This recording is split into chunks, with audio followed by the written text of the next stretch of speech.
Recientemente, le dimos cuenta de un segundo conato de motín en un año en la penitenciaría de Tijuana.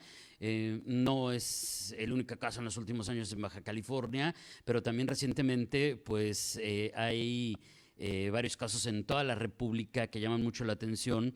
Y esta situación, por ejemplo, del penal de Cieneguillas en Zacatecas, un caso al que le ha dado puntual seguimiento el periodista David Saucedo, quien además es estratega electoral, consultor en programas de gobierno, especialista en seguridad pública y a quien me da mucho gusto tener la oportunidad de saludar a través de la vía telefónica. David, ¿cómo estás? Muy buenos días. ¿Qué tal, David? Quiero saludarte a ti, la Victoria, a tus órdenes. Oye, en esto de los centros penitenciarios de nuestro país, seguramente sé que sabrás lo que ha sucedido acá en Baja California. He leído y he escuchado tus comentarios a nivel nacional sobre lo que ha sucedido en Cieneguillas. Y te quisiera preguntar, ¿tú qué ves? ¿Qué está pasando con los centros penitenciarios en nuestro país? Porque digo, aunque evidentemente no es nuevo, hay algo que a las autoridades no les gusta que digamos, pero que es crisis, pero de ahí partiría. ¿Hay una crisis o no hay una crisis en los centros penitenciarios, David, de nuestro país? Sí, por supuesto, David, tanto a nivel estatal como a nivel federal, el sistema penitenciario nacional y el de muchas entidades prácticamente está colapsado, a pesar de que se han hecho esfuerzos presupuestales, metodologías, métricas, protocolos para mejorar el desempeño al interior de las prisiones. Tenemos una serie de problemáticas muy conocidas, autogobierno, es decir, que los propios grupos criminales tienen el control de las prisiones, el asesinato de guardias penitenciarios, de directores, circulación y venta de droga al interior de los penales, la venta, comercialización de servicios, incluso la venta para el acceso, comercialización de servicios médicos para los internos. No hay como tal programas de reinserción social.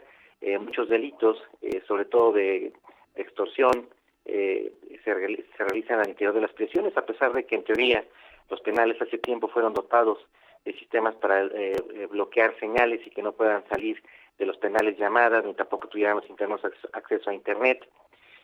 Tenemos prácticamente incluso en las prisiones de alta seguridad una porosidad que se explica en función de la capacidad de corrupción que tiene el crimen organizado. Incluso, pues tú conocerás el caso más emblemático de lo que es la crisis del sistema penitenciario, esta fuga de película que protagonizó el Chapo Guzmán en un penal en teoría de alta seguridad, que era monitoreado de manera remota desde la Ciudad de México. Pues nada de eso ha servido. Incluso ha habido esquemas híbridos, la participación del sector privado en la construcción de algunos penales, en el manejo de algunos de ellos. No ha funcionado nada. Entonces lo que necesitamos es una reforma a fondo del sistema penitenciario, tanto federal como de las prisiones estatales, porque no están cumpliendo su cometido y al contrario se convierten en espacios en donde el crimen organizado también ha obtenido el control. Y nos tendremos que remitir entonces también, David, a la historia de nuestro país en lo que se refiere a las cárceles. Porque esto, como decía hace ratito, evidentemente, si no se está logrando en este momento, también venimos arrastrando una cantidad enorme de cosas de varios sexenios. Sí, por supuesto. Lo que tenemos son un paso adelante y dos para atrás. En efecto, no existían penales de alta seguridad en México, se crean en el sexenio de Carlos Salinas, se empiezan a construir algunos más en el sexenio de Felipe Calderón, se comienza con este esquema híbrido de construcción de penales bajo la figura de asociación público-privada. Ha habido por parte de las autoridades federales y estatales convenios para que los internos de alta peligrosidad, narcotraficantes de alto perfil, puedan estar en penales alejados de su zona de operaciones. Por ejemplo, en la Ciudad de México, la mayoría de los integrantes de la Unión Tepito están purgando condenas o llevando sus procesos en prisiones que están fuera de la Ciudad de México. En algún momento se hizo uso de manera intensiva de la extradición porque la permanencia, la presencia de peces gordos del crimen organizado en las prisiones generaba una descomposición del sistema penitenciario. En el sexenio de Ernesto Zedillo se hizo uso intensivo de las extradiciones. Entonces, lo que necesitamos es nuevamente recurrir a distintos esquemas para poder ir solventando este problema. Las extradiciones hacia Estados Unidos se han detenido, recientemente se empezaron a reactivar algunos procesos, pero es evidente que el país solo no puede con esta crisis que hay en el sistema penitenciario. Me inclinaría a recomendar 3, 4 cosas. en primer término. Me parece que hay algunos penales que están bajo la jurisdicción estatal, que son un auténtico desastre. Me parece que tendría que haber una intervención del gobierno federal para tener el control de los mismos, recurrir al apoyo de los norteamericanos para que su sistema penitenciario permita que narcotraficantes de alto perfil mexicanos puedan estar allá. Es algo que el gobierno mexicano, debido a su nacionalismo, no ha querido hacer uso. Se requiere evidentemente incrementar el número de los presupuestos para mejorar a las prisiones. El nuevo sistema penal acusatorio, con este esquema de prisión preventiva oficiosa, provocó que muchos presuntos delincuentes estuvieran en la cárcel sin necesariamente tener un nivel de peligrosidad que ameritara esta condición. Son de manera sumaria algunas de las cosas que tendríamos que hacer de inmediato para mejorar esta situación tan grave que tienen los penales. Oye, ¿y qué hay respecto a cómo han funcionado esto que nos comentabas hace ratito, los penales establecidos bajo el esquema de asociación público-privada, las famosas APPs? Porque de repente parecería que se parecen a estos esquemas que hay en Estados Unidos de penales privados, aunque me imagino debe de haber diferencias abismales, ¿no? Pero en un pozo de corrupción, lamentablemente, se aprovecharon mucho de esta situación con el objeto de generar negocios, no tanto para mejorar las capacidades institucionales de las prisiones. Fue lamentablemente una experiencia fallida. Me parece que podría reintentarse bajo un esquema diferente de auténtica contraloría presupuestal, porque la experiencia que tuvimos aquí en México fue realmente lamentable.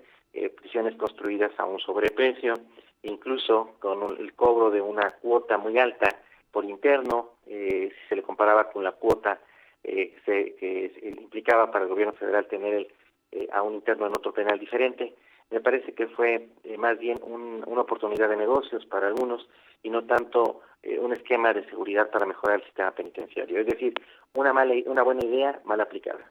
O sea, se volvieron a olvidar, pues, de la parte social, de la reinserción, pues.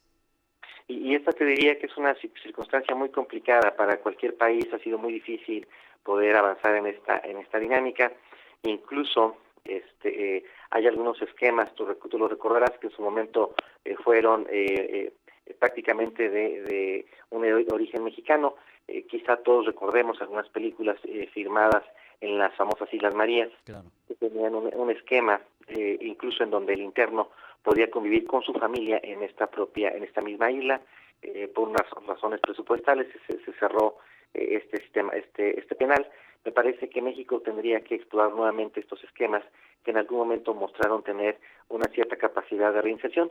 Tenemos más bien un esquema norteamericano que no se ha podido adecuar a la realidad mexicana. Como también, no sé, David, el que pudieran ser económicamente productivos, aunque estén en reclusión.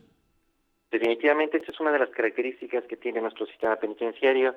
No está permitiendo una reparación de daño.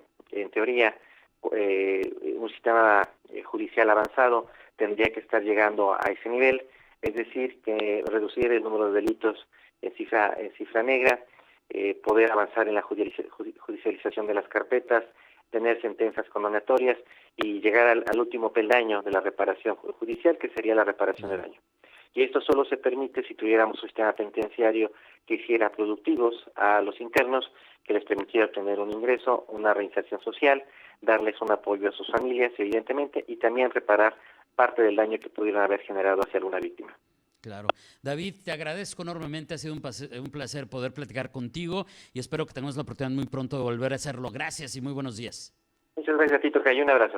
Gracias, es David Saucedo, estratega electoral, consultor en programas de gobierno, especialista en seguridad pública, periodista. Usted lo encuentra en redes sociales como @David-Saucedo-. Y pues bueno, uno de los temas en los que ha tenido una cobertura sin duda importante también en materia de análisis ha sido, como le decía hace ratito, lo de si hubo o no, se acordará de esto, si hubo o no una fuga del penal de Cieneguilla, Zacatecas recientemente y evidentemente tiene muy clara la fotografía de lo que sucede en los centros penitenciarios de nuestro país.